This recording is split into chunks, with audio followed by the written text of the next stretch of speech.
parle des Kélim, c'est évident que le Kli le plus important, c'est le Aaron.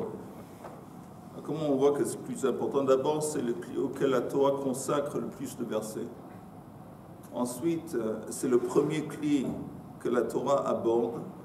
Et troisièmement, le lieu où est-ce qu'on met le Aaron dans le Kodesh Kodashim. Donc Aaron, c'est le Kli le plus important. Et il y a des choses uniques qu'on voit dans le contexte du Aaron. Première chose unique, que c'est écrit V'asu Aaron atzei shittim. Asu, vous allez faire un Aaron atzei shittim. Ça c'est unique, parce que dans tous les autres Kélim, c'est écrit V'asita, V'asita shulchan, V'asita menorah. Ici, quand on parle d'Aaron, c'est au pluriel, V'asu. Alors les sages, ils expliquent pourquoi. Ils disent qu'Akadosh Baruch Hu a voulu que tout le monde va être associé à la construction. Je ne pense pas que ça veut dire que tout le monde a été associé physiquement. Participer. Oui, mais peut-être ils ont tous contribué de l'argent, mais tout le monde est censé de participer au Aaron pour qu'ils vont tous avoir une part dans la Torah. Et cette idée, c'est important qu'ils vont tous avoir une part dans la Torah. Pourquoi? Parce que nous, on sait que Kudshe Brichu Oraita Israël Chadahu, que Akadosh Baruch Hu, la Torah et Am Israël sont un. C'est un. Et donc il y a apparemment une correspondance étroite entre la Torah et nous. Chaque juif, chaque âme juive, il a une lettre dans la Torah. Je ne sais pas d'où ça vient ça, mais c'est un enseignement. Donc on voit que c'est important que l'ensemble du peuple va être là pour le mérite de la Torah. Deuxième chose unique, c'est les mesures de la Torah, les mesures du Aaron, pardon. Toutes les mesures, ils sont moitié, tous c'est moitié. 2,5 longueur, 1,5 amas largeur, 1,5 et ça c'est unique parce que disons le shulchan, il y a un petit peu qui sont moitié, un petit peu qui sont shalem, et dans le misbeh ils font tous shalem. Alors quelle est l'explication pourquoi ici quand on parle du Aaron, toutes les mesures ils sont moitié? Parce que quand on approche la Torah, il faut toujours se sentir qu'on n'est pas complet. Notre limoud, nos connaissances sont toujours chasser. C'est quoi chasser? Il y a toujours un manque. Il faut toujours ressentir un sentiment de manque dans l'étude de notre Torah. Et donc ça nous stimule de nous motiver pour apprendre plus. C'est intéressant que quand on parle du matériel, c'est à four. Que Misa Ashir, à sa mère Bechelko, on est tous censés et encouragés de se sentir que c'est complet, on a assez, c'est suffisant, ce qu'on a, c'est suffisant. Quand on parle du matériel. Mais quand on parle du spirituel, du limoud, de la Torah, toujours un sentiment que je n'ai pas assez. Et ça, c'est une des raisons pour lesquelles les mesures, ils ne sont pas entières, ils sont moitié. Et deuxième... Attends une seconde, avant la question. Une deuxième explication pourquoi les mesures ne sont pas entières, parce qu'il faut comprendre que la façon qu'on apprend la Torah, c'est avec quelqu'un d'autre. C'est écrit à Selech Rav, on a besoin d'un Rav pour nous enseigner. Après Chevuta, la façon qu'on apprend la Torah, c'est toujours avec quelqu'un d'autre, dans un Chabura, Chevuta ou Mituta. On a besoin de l'autre pour pouvoir apprendre la Torah. Un autre truc intéressant que... Je peux poser la question avant. Vas-y. Parce que ça concerne ça. Pourquoi Shlomo, au lieu de prendre le Mishkan et de le mettre dans le Beth Amikdash, il l'a mis dans une salle et il a construit le Beth Amikdash autrement. Il l'a mis, je n'ai pas compris. Le Mishkan qu'il y avait dans le Midbar, oui. Shlomo, il l'a mis dans, il l'a démonté et il l'a mis dans une salle. Il l'a mis dans un Kodesh Kodashim, tu veux dire? Kodesh Kodashim. Ah, il l'a mis dans le Kodesh. Oui. L'Aaron était dans le Kodesh Kodashim, mais la Menorah, le Shulchan, le Mizbeach Hazav étaient dans le Eichal. La structure en grand du Mishkan a été conservée par Shlomo. Simplement, comme c'était un Binyan Kavua. Alors, mais... c'est pas la partie qu'il a commencé, alors ça veut dire. Pardon? Il a commencé par le Kodesh HaKodashim et par le Eichal. La construction. Je ne sais pas comment il a commencé. C'était pas là-bas? Je n'étais pas là-bas. Une autre chose intéressante, un truc unique avec l'Aaron, c'est en ce qui concerne les barres par lesquelles on soulève le Aaron. Il y a ici dans la Torah, voilà, et ça que c'est écrit, Tabaot Aaron, Yuhabadim, Lo Yasur Mimenu, il faut les mettre dans les anneaux. Et il y a une interdiction, c'est un lave midoraite d'enlever les barres. Qu'est-ce que ça veut dire? Ça veut dire que la Torah n'est pas limitée à un endroit en particulier pour, comment on dit, pour s'exprimer à fond. Par exemple, le Shulchan Lechem Apanim, ça représente Malchut, la royauté. Le seul endroit où nous, on peut avoir la royauté, c'est en Israël, la terre d'Israël. Aussi, le Shulchan avec les pains, ça représente l'abondance au niveau national.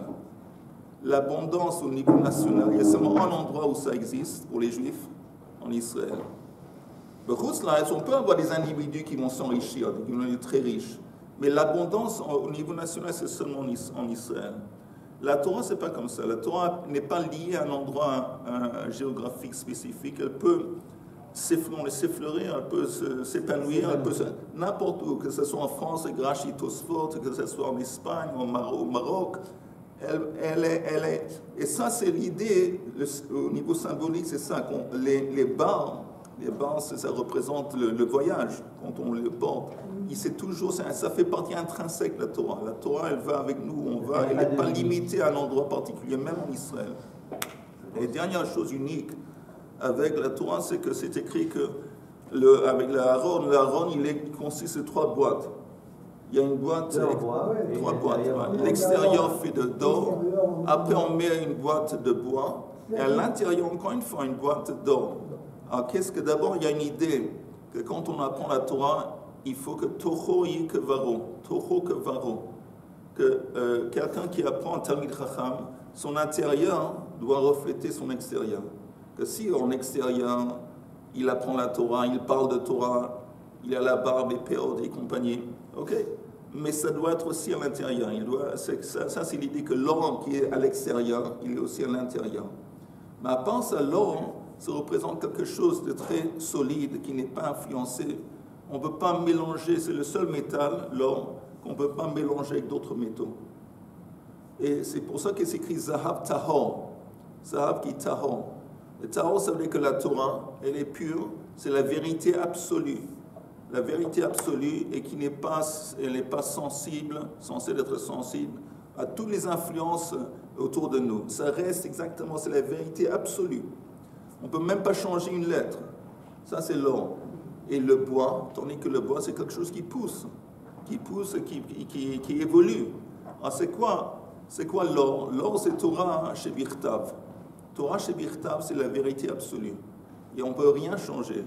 L'halakha, c'est quoi le but de l'halakha? C'est donner une expression à la Torah dans chaque période différente de l'histoire. C'est-à-dire que l'halakha, comme le mot halakha, ça veut dire la lechet, aller. Halakha, la lechet.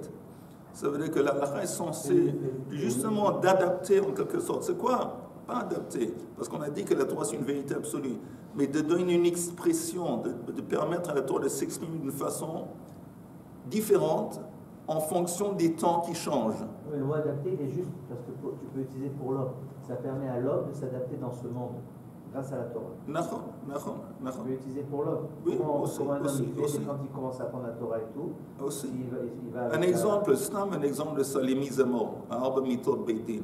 C'est écrit dans la Torah, il y a Arba Mitot Beitin, Saif, Chenek, tout ça. C'est écrit. Mais aujourd'hui, on ne pratique pas parce que ce n'est pas pratique. Au niveau pratique, c'est la pratique. Et ça, c'est l'idée du bois. Le bois, c'est quelque chose de souple, quelque chose qui pousse selon le... Et ça, c'est l'idée du bois. Est-ce que pourquoi il y a un truc unique? Pourquoi l'or à l'intérieur, après le bois, et l'or à l'extérieur? C'est une proposition. L'or à l'intérieur, c'est Torah chez Birtav, la Torah écrite. Le bois, c'est les Chachamim. C'est l'interprétation ou les décrets des Chachamim. Et l'or à la fin, c'est une fois que les Chachamim, ils ont décrété ce qu'ils ont décrété, ça devient aussi immuable. Ça devient immuable. Ok, on va aborder Megillah.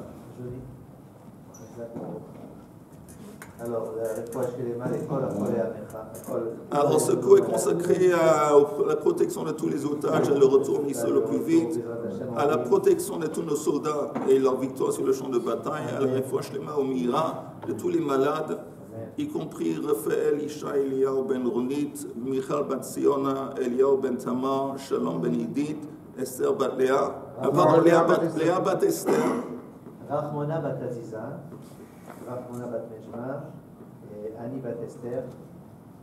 Et Delia Rivka bat Lina Rachel. Et Léa bat Rachmona. Beyachin kol choli Israël. Ok, on est où? Alors, nous sommes à la page, sauf erreur, Yuz Gimel, Amoud Aleph. Là où il y a les petits libat ou libit.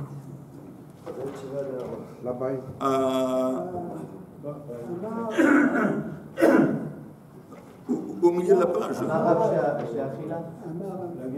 C'est pas sa fille, t'as raison. Chez Achila, mais Achal Yehudi. Chez Yehudi et Shmuel. Chez Achila, Kadli. C'est bon? Oui. On est arrivé jusque-là. On avait dit que Esther, Hadassah, Ira Croquette, on a parlé du fait qu'elle est verte. Elle était verte. Ça veut nous apprendre quoi? Qu'elle n'était pas belle, mais qu'elle avait de la grâce. Voilà, et du charme. Du charme. Et gracieuse. Toi, tu es gracieux, toi. On va aller à partir de Ubemotavia V'ima Lakram Rodachai Lo Lebat, c'est ça. Tana Mishum Rabbi Meir. Vous savez, Tana Mishum Rabbi Meir. Al Tikre le Bat et le Bait. En parlant de Mordechai, Esther ne dit pas fille, bat, mais plutôt Bait. On avait parlé de ça encore une fois. Pourquoi la femme et la correspondance entre la femme et la maison. Vechen Omer Velerash Ein Kol. כי אם כבשה אחת קטנה, אשר קנה ויחיה ותגדל עמו ועם בניו יחדיו, מפיתו תאכל ומכוסו תשתה, ובחיקו תשכב, ותהי לו כבת. Alors ça c'est une citation de Nathan, le prophète Nathan, qui a donné une réprimande à David, parce qu'il a fait avec Uriah Hitti, le mari de Bathsheba. Alors il raconte une histoire. Il dit, qu'est-ce que toi tu penses qu'on devrait faire à quelqu'un? Tout ce qu'il avait c'est un agneau, et il a grandi, il s'est occupé, à la fin quelqu'un le prend, qu'est-ce que tu penses? David Amelch dit, il faut le tuer, c'est terrible. Il dit, bon, enfin, c'est toi, c'est ce que tu as fait. Mais ici c'est écrit, encore une fois, je répète le verset. Je n'ai rien compris, j'ai pas compris. Vas-y. Non, là, ce que tu viens de dire, cette histoire. Ah, je la connais pas. Ah, mince, je la connais pas. Bon, mince, pourquoi je la connais pas? Tu entends quand David a pris, il a couché avec Madame Bathsheba. Alors après, il a fait en sorte que Uriah va être mis à mort sur le champ de bataille. Ah, il a envoyé, d'accord. Après Nathan, il vient, il lui donne une touchacha, une réprimande. Alors il lui donne un exemple. Qu'est-ce que vous, le maître, vous le roi, qu'est-ce que vous ferez dans ce cas où quelqu'un a un mouton, le seul mouton qu'il avait, une brebis, c'était à lui, c'était le seul brebis, il était pauvre. À la fin, quelqu'un vient et le prend de force. Qu'est-ce que tu dis? Alors, le roi dit que c'est terrible, c'est terrible. Alors, c'est exactement ce que tu as fait avec la brebis ici, c'est Bathsheba, et c'est lui que tu veux. Alors, mais dans les mots, encore une fois, Velarash ein kol, le pauvre il a rien, qui im kifsa achat, une petite brebis, kifsa achat ktana, ashakana, qu'il a acquis, veyichie vetigdal imo, il a élevé chez lui, veim banav yachdav ensemble avec ses enfants, mais pito tochal ou mikoso tishte. Il a mangé sa pita, il a partagé son verre. Et becheko tishkav, il s'est allongé becheko. C'est quoi becheko? À côté de lui. Oui, à côté de lui. Et cette brebis pour lui était comme une fille. Alors la Gemara demande sur ce verset, Meshum der becheko tishkav avat lo kebat. Je ne comprends pas le rapport entre dans le verset où c'est écrit qu'elle a couché avec lui et c'était pour lui comme une fille. Normalement, une fille, c'est pas quelqu'un qui couche à côté de son père. Elle a les bites. Il dit, quand tu lis le verset, ça doit être que, pas une fille, bat, elle a les bites. Achanami, ici aussi, dans le verset qui parle de Mordechai et de Esther, il faut dire, au lieu de dire bat, il faut dire bite. Achanami, les bites. Ved Sheva Hana'arot, Amar Rava, Shehaita Mona Bahen. Pourquoi elle avait 7 servantes, Esther? Pourquoi faire? Shehaita Mona Bahen Yomei Shabbat, Bishane Narotea. Apparemment, elle n'avait pas d'oublier quand c'était le Shabbat. Dans le palais, il n'y avait pas de juifs, il n'y avait pas de trucs. Elle n'avait pas d'oublier qu'on va. Alors, elle avait une servante différente pour chaque jour de la semaine. Ah, c'est intelligent ça. Alors, elle savait que servante elle est elle, ça elle correspond au Shabbat. C'était une façon de repérer le Shabbat. Amar Rav Shehe'echila Ma'achal, pardon, et c'est écrit vis-à-vis de le responsable du harem. Le harem du roi. C'est écrit que Ve'ishane ve'et na'arotea. Yishane, ça veut dire, il a fait un changement. Il a abordé Esther d'une façon différente que les autres. Et ça veut dire quoi? Amar Rav Shehe'echila Ma'achal Yehudi. Il lui a donné de la nourriture cachère. Il a dû savoir, en fin de compte, lui, je ne sais pas, il a dû savoir qu'elle était juive ou elle. Il lui a donné de la nourriture cachère. Ça, c'est une opinion. Kosher style. Pardon? Kosher style. Kosher style. Veshmuel Amar Shehe'echila Kadlei de Chazire. Lui dit non. Il lui a donné des côtelettes de cochon, de chazir. Ah, c'est pas du tout la même chose. Alors, pourquoi des côtelettes de chazir? Peut-être il y a un Rashi qui dit quelque chose. Rashi dit Kadlei de Chazire Bekunios, je ne sais pas, Shmeinit, ou Mitoch Unsa. Bacon. Hein? Bacon. Bacon. C'est dans les mots. Il a fait Bekonesh, Bekonios, voilà. Et Mitoch Unsa, comme elle était un cas de force majeure, Lo Ne'ensha, elle n'a pas été punie. Rabbi Yochanan, mais je veux dire, pourquoi il lui a donné des côtelettes? Parce que ça fortifie. Apparemment, ça fortifie, c'est Mechazek. C'était pas un acte antisémite cette fois-ci. Non, il n'a pas fait ça en tant qu'antisémitisme, il l'a fait parce que ça dit qu'il lui a donné un rapport, un yachas miyuchad. Il n'a pas fait d'afka, il ne savait même pas qu'elle était juive, selon cette opinion. Mais il a pris pitié de cette fille, il voulait la rendre forte, avec dans sa tête, cochon. Rabbi Yochanan Amar Zéronim, il lui a donné des zéronim, c'est des graines, des grains. Des grains. Il lui a donné à manger des grains. Des grains parce qu'encore une fois, elle a refusé de manger. Elle n'a pas voulu manger la nourriture normale à cause d'un problème de cache-route. Elle s'est contente. Il y a une chose et le contraire. Oui, il y a des opinions différentes. Ça se voit.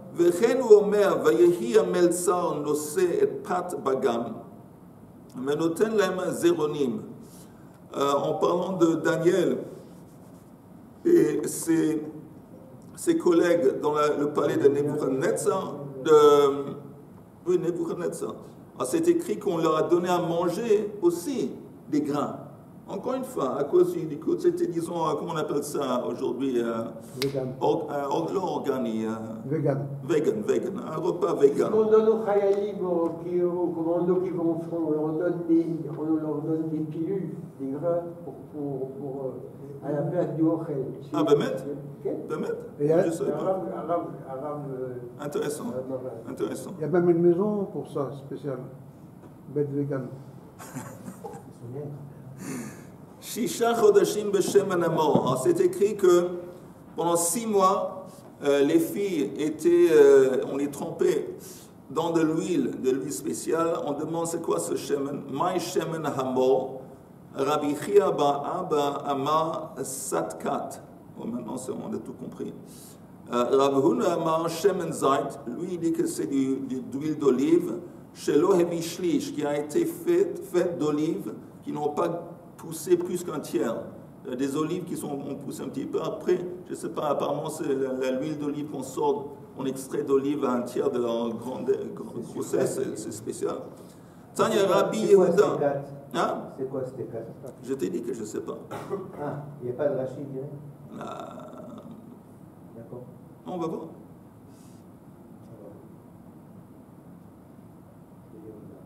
Non, Rashi ne dit pas. Rashi ne dit pas. Vishlish. Tanya Rabbi Yehuda Omer Anam Pekinon Shemen Zain Shelo Hevishlish. Velama Sachinoto. Quel est le but? Pourquoi justement on huilait ces femmes avec cette huile? Qu'est-ce qui est spécial? Quelle qualité spéciale est-ce qu'il y avait dans cette huile qui est extrait d'olive qui n'ont pas grandi plus qu'un tiers? Chez Machir et Aser, et ça enlève les cheveux. S'il y a des poils qui poussent, on met ça et c'est comme le laser. Voilà, comme le laser. Ou Ma'aden et Tabassa, en plus, ça rend la peau lisse, douce. Maintenant, c'est écrit Ba'erev hiba'a ou Vabokar hishava. Il y avait des centaines de vierges qui ont été assemblées dans le palais en tant que candidates en potentiel pour remplacer Vashti. Alors, c'est écrit qu'il y avait un examen qui couchait avec. Hein? Elle restait toute la nuit avec lui. C'est écrit dans la Megillah. Ba'erev hiba'a, la nuit, on lui apportait au roi. Ou Babokar hishava. Et le lendemain matin, elle rentrait au harem. Après qu'elle a passé la nuit avec. La même chose s'est passée avec Esther. Amar Rabbi Yochanan, megnuto sheloto racha, à partir de trucs, disons, péjoratifs, que la Megillah nous dit sur Racha, donc à Hachverosh. La manu shifro, en attendant, on a appris quelque chose de bien à son égard. C'est quoi quelque chose de bien? Shelo hayam meshamesh mitato bayom. Il prêtait attention de ne pas avoir des relations sexuelles le jour. Mais il y a un pérouche. Et il faisait ça seulement la nuit. Il y a un pérouche qu'avec Esther, il y avait un souci. Des anges, à Kadosh Baruch Hu, il a mis un démon. Si je ne me trompe pas, ça vient du Zohar.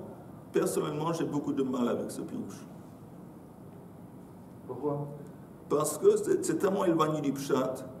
Et ça aussi, ça n'exprime pas la grandeur d'Esther. Et les sages, ils parlent de ça. La Gemara dit, comment ça se fait qu'elle n'est pas coupable, Esther, du fait qu'elle a couché avec un Kohen?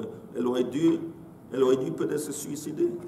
On dit, il y a trois choses qu'un juif est censé de sacrifier sa vie plutôt de les transgresser. Trois transgressions.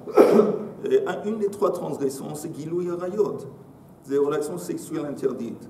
Alors, elle aurait dit. Et la réponse que la Gemara donne, je pense que c'est Masechet Psachim, parce que les femmes, ils sont considérées comme Karka Olam. Karka Olam, c'est comme la terre vierge, et la terre, elle est passive. La terre, elle ne fait rien, on sème dans la terre, elle est passive. Comme dans les relations, si une femme, par exemple, est violée, elle est passive. Donc, il n'est pas censé de sacrifier sa vie pour s'empêcher d'être violée. Parce qu'elle est passive. Karka Olam. Et on apporte cet argument, entre autres, pour parler aussi bien de Yael, aussi bien d'Esther.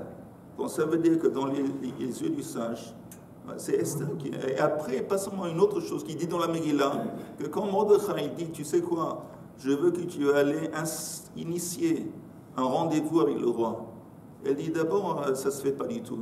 Ensuite, si moi je vais initier, ça ne va pas se terminer avec une rencontre avec des paroles, il va coucher avec moi. Et ça c'est différent, parce que ça veut dire que moi j'ai initié la rencontre. Et j'ai pu être considéré comme Karka Olam. Et là, je vais être chayevet. Et c'est pour ça qu'elle dit dans la Mekacher avadati avadati. Elle était prête néanmoins de se sacrifier, même sacrifier son truc spirituel pour Am Israël. Alors tout ça, c'est contre ce pirouge. Mais il y a un autre exemple, oui. Avec Rava. Il paraît, après la faute, il paraît que Adam, pendant 130 ans, il y allait avec on peut même pas dire un démon. Oui, moi ça, on ne sait pas exactement ce que ça veut dire. Mais ici, cette idée qu'il y avait, selon cette explication, qu'il y avait, comment on appelle ça en français, une saucisse. Une sosie. Il y avait une sosie d'Esther, un truc magique, et il a couché avec la sosie, mais elle, non. Il le connaît. Rabbi, oui. Une des raisons pour lesquelles elle ne s'est pas suicidée, c'est que si elle s'était suicidée, le peuple juif n'aurait pas pu être sauvé à la fin. Voilà. Ah oui, elle n'aurait pas pu être délivrée. Oui. Une fois qu'elle est morte, qui va sauver? Oui, mais qui parle de se suicider avec elle? Non, je dis, elle a dit, tu me demandes d'initier un contact avec lui. Ça veut dire que dorénavant, s'il va y avoir un rapport sexuel, je ne vais plus être considérée comme passive.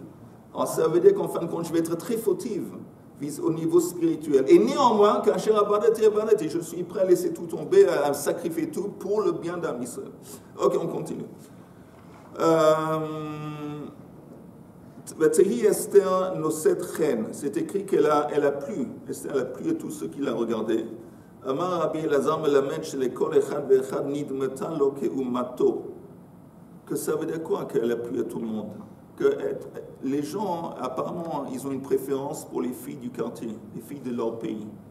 Donc, elle avait l'air pour chacun comme une fille de leur pays. Pour un Français qui voyait Esther, c'était qu'elle avait l'air française. Un Anglais qui voyait Esther, elle avait l'air comme une Anglaise et compagnie. Vatilakach Esther, el hamelech Achashverosh, el beit malchuto, bechodesh asiri ou chodesh tevet. C'est écrit dans la Megillah que le jour dans lequel, ou le mois dans lequel elle a été apportée à Achashverosh, c'était le mois de Tevet. Pourquoi?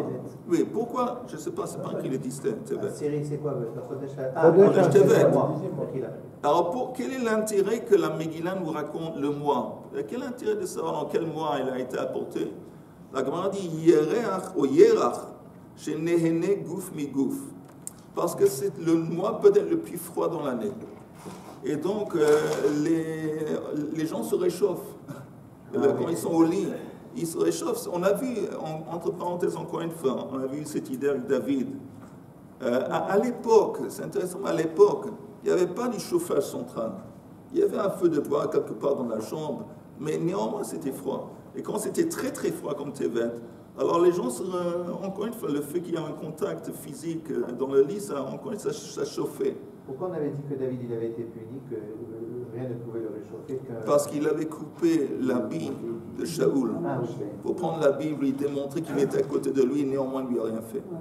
Mais encore une fois, on dit c'est pas Stam que les relations sexuelles, la première qui était Tevet, parce que le corps a besoin de se réchauffer, donc tout était là, toutes les conditions étaient là pour, encore une fois, pour qu'elle plaise à monsieur Achashverosh. El Beit Malchuto Bechodesh Asir, on a dit tout ça. Vayehav Amelech et Esther Mikol Anashim. Et sur le coup, le roi a aimé Esther plus que toutes les autres femmes. Elle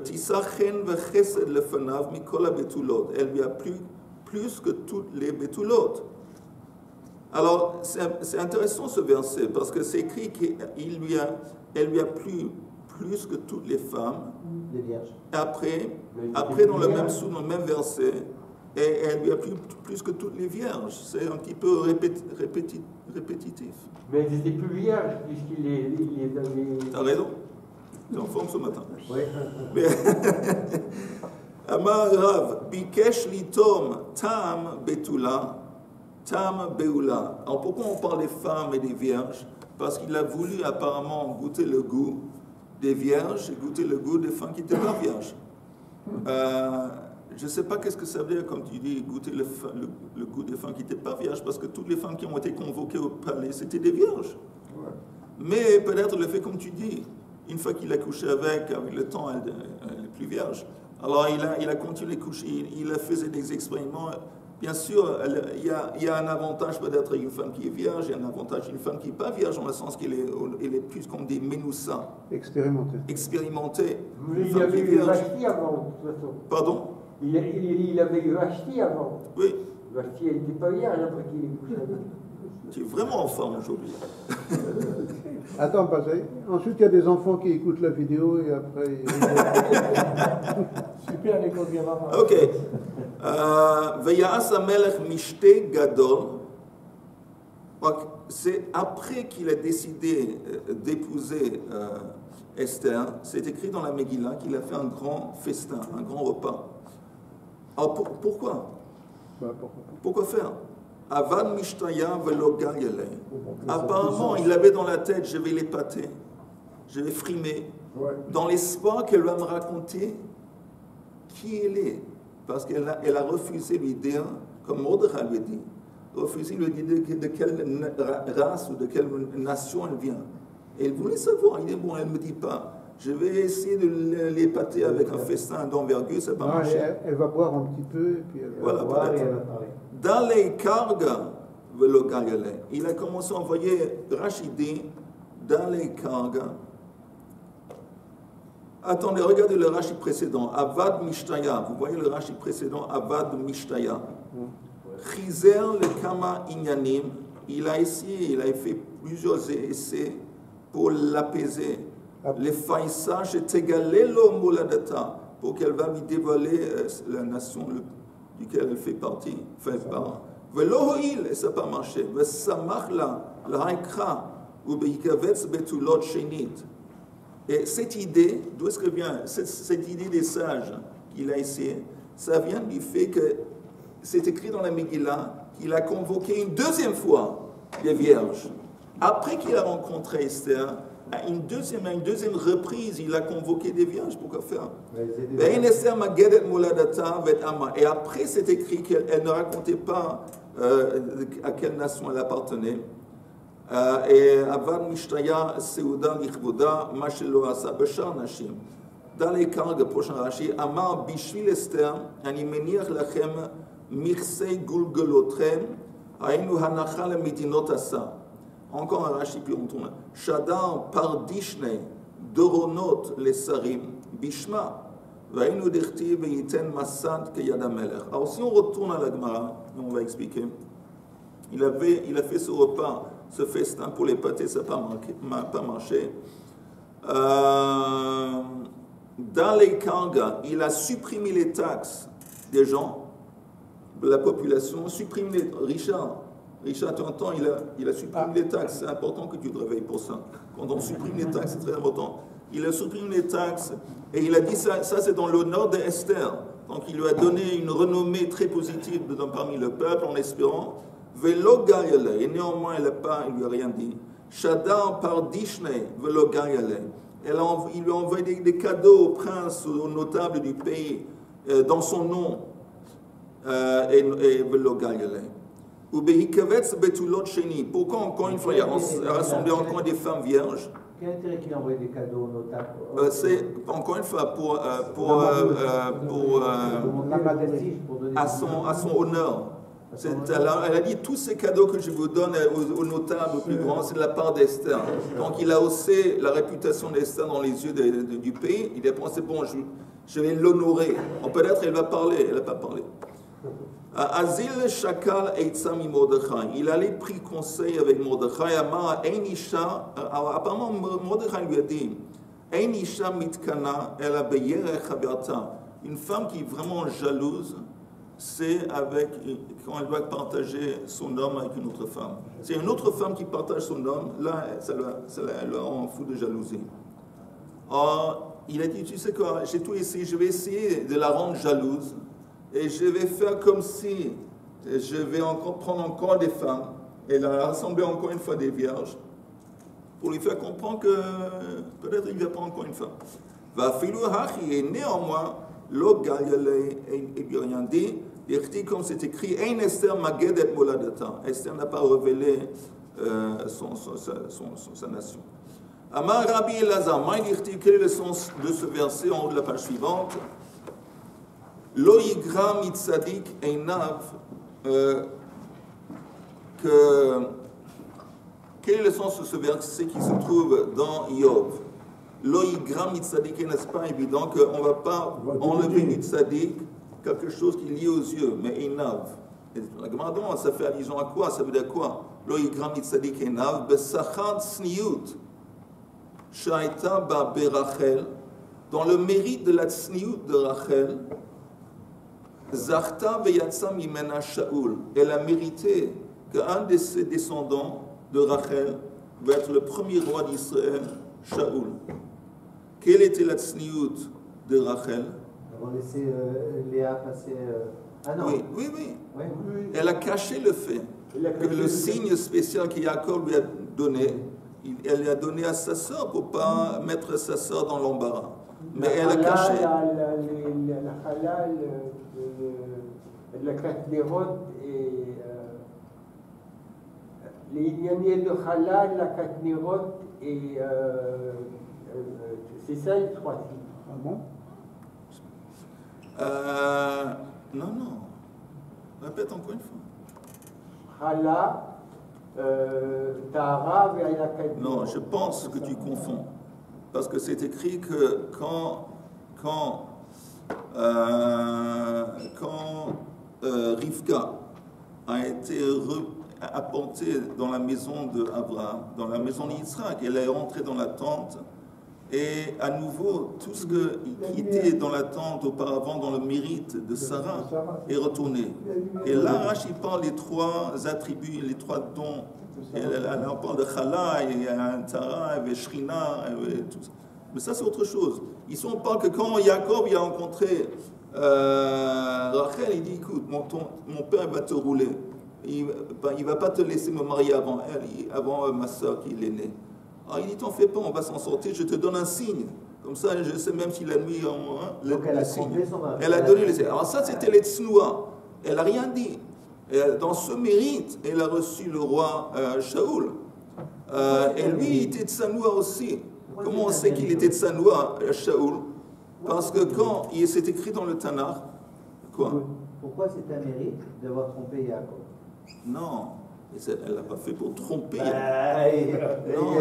tu entends, et puis elle lui a donné à sa sœur. Le but, c'était une conséquence. Il a été déçu, mais le but, c'était... Non, mais le but, c'était de sauvegarder, de sauver l'honneur de sa sœur. De sa sœur. Entre parenthèses, cet attribut, c'est intéressant l'attribut, en parenthèse. Elle avait un sentiment entre frères et sœurs, comment ça s'appelle? Filial. Il y a un mot en français pour les sentiments entre frères et sœurs. Fraternel. Ce sentiment fraternel, on le retrouve dans son fils, Yosef. Parce que Yosef, il dit, quand il chante, et achai ani mechapes. Je cherche mes frères, mais ça veut dire, je cherche la fraternité. Yosef a hérité ça. Ça fait partie de Rachel. C'est pour ça que Mashiach ben Yosef, Mashiach ben David, Yosef qui sort de Rachel. Le Mashiach ben Yosef, il fait partie, il est dans le sein du peuple. Il représente le cœur.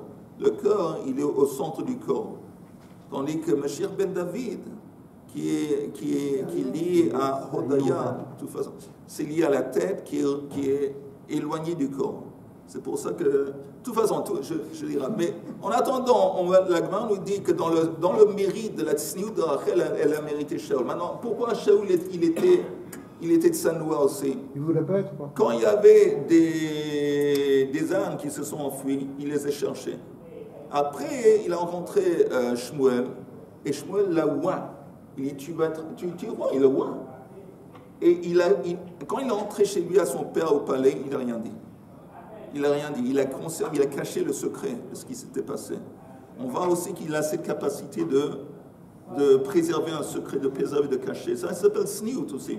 Cette sniout, ce n'est pas seulement au niveau sexuel, c'est aussi au niveau de l'instir, de cacher. Donc, dans les mots, Yatsa mimena Shaoul ou Basachat sniout shayad bo. Shaoul est dans le mérite de la sniout de Shaoul. Zacha ve Yatsat mimeno Esther. Il a eu le mérite qu'un de ses descendants va être Esther. Omaï Esther, qui était tsnoua dans le sens qu'elle n'a pas révélé, encore une fois, elle n'a pas dévoilé son identité. Omaï, encore une fois, c'est intéressant que le mot sniout, c'est pas dévoiler aussi son identité ou des choses qui sont très personnelles.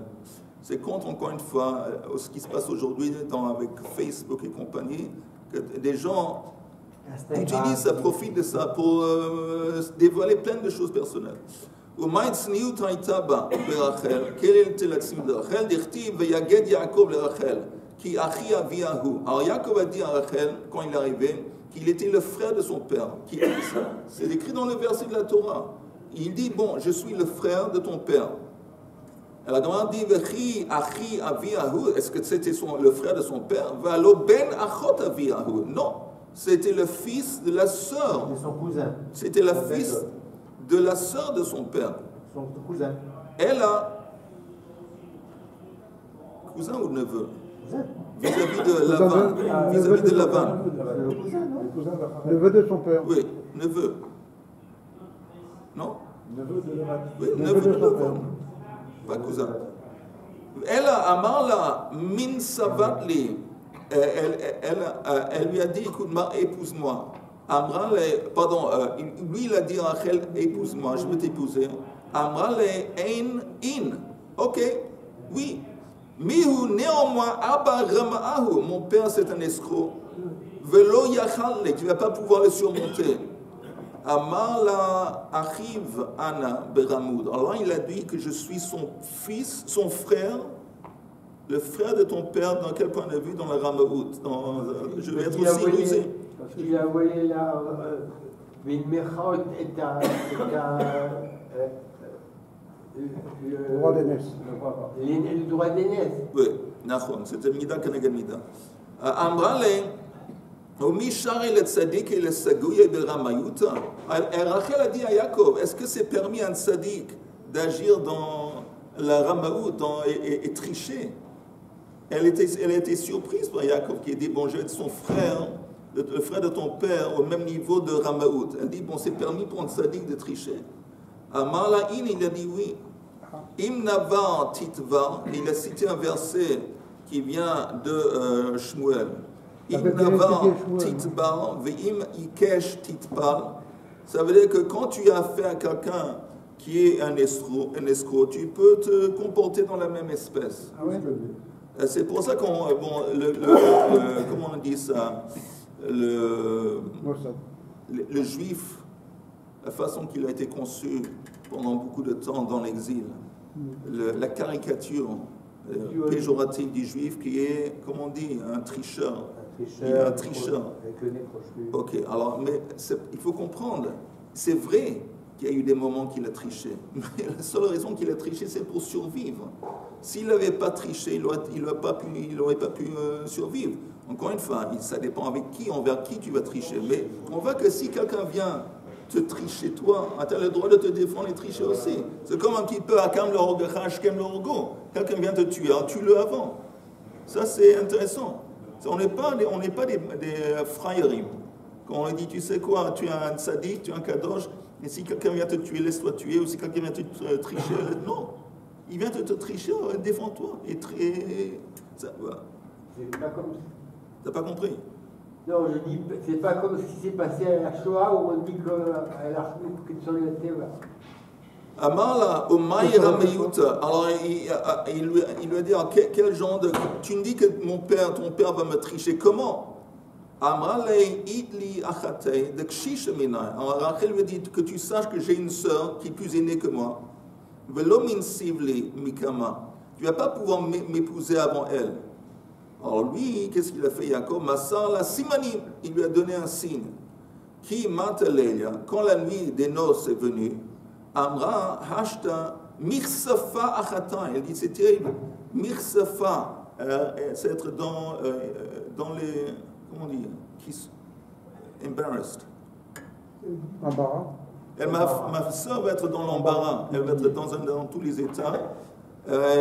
Mesartinu Niala. Elle a livré les simanim à sa soeur.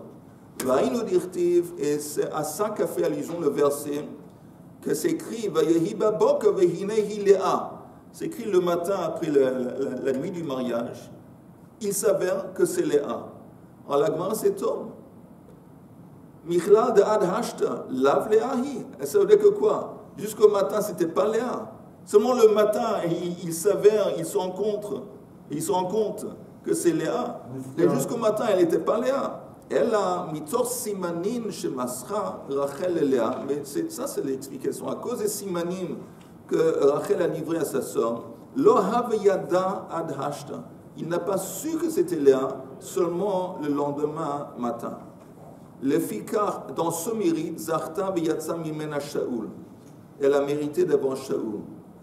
Alors la Gemara demande au Matzniut, haïta encore une minute, Matzniut haïta b'Shaoul, d'echtiv v'dvar ha'melucha lo higid lo, asher amar Shmuel. On avait dit qu'il n'a pas révélé à son père au palais le fait que Shmuel l'a oint en tant que roi. Il a gardé ça en secret. À cause de ça, Zachav Yatzad Mimeno Esther. Ok, on va arrêter là. Yatzad Mimeno Esther. Shiye Shavua Tov et Besorot Tovot.